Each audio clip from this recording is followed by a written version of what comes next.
Even as the state has received nearly $300 million to keep people from losing their homes, a huge obstacle remains: landlords. Well, tonight, KOCO's Jason Hackett investigates how their refusal to take free money could lead to more Oklahomans homeless.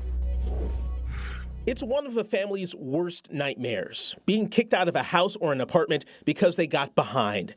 Job loss, illness, hospital costs all have driven more and more people onto the streets during the pandemic.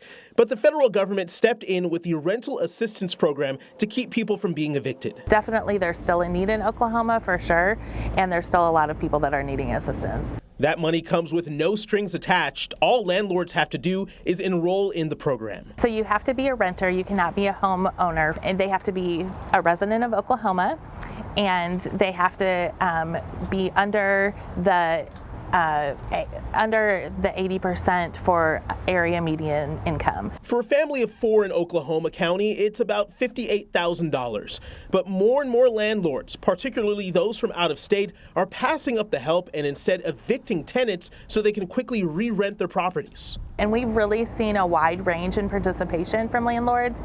Some are very willing to work with us, and then we've also seen some that are very hesitant, which is interesting to us. So we really feel like this assistance is a win-win for everyone. Community Cares Partners of Oklahoma was created to administer the emergency rental assistance program for the metro and much of the state. We were given $220 million, and we have spent $85 million at this time, so we have about $115 million left to spend for this round of funding. To qualify, renters must have been impacted by COVID and be at risk of losing housing.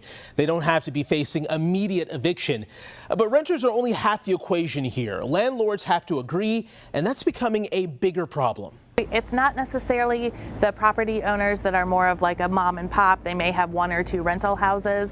Some of them are much larger corporations, or they're out of state. Dan Strawn with the Homeless Alliance attributes some landlords' reluctance to rent to homeless Oklahomans or accept rental assistance to the city's high occupancy rate. Apartment occupancy in Oklahoma City is running mid-90s to high 90%. If landlords are willing and housing is available. Because the occupancy rate is so high right now, landlords recognize that, you know, they don't need to rent to what they might see as a risky tenant.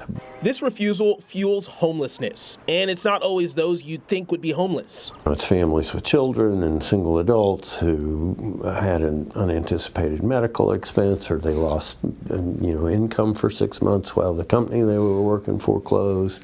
And those folks you can get back into housing pretty quickly. Landlord participation can directly impact the homeless population in Oklahoma. To apply for rental assistance, go to the As Seen On page for a link to Community Cares Partners. Jason Hackett, KOCO 5 News.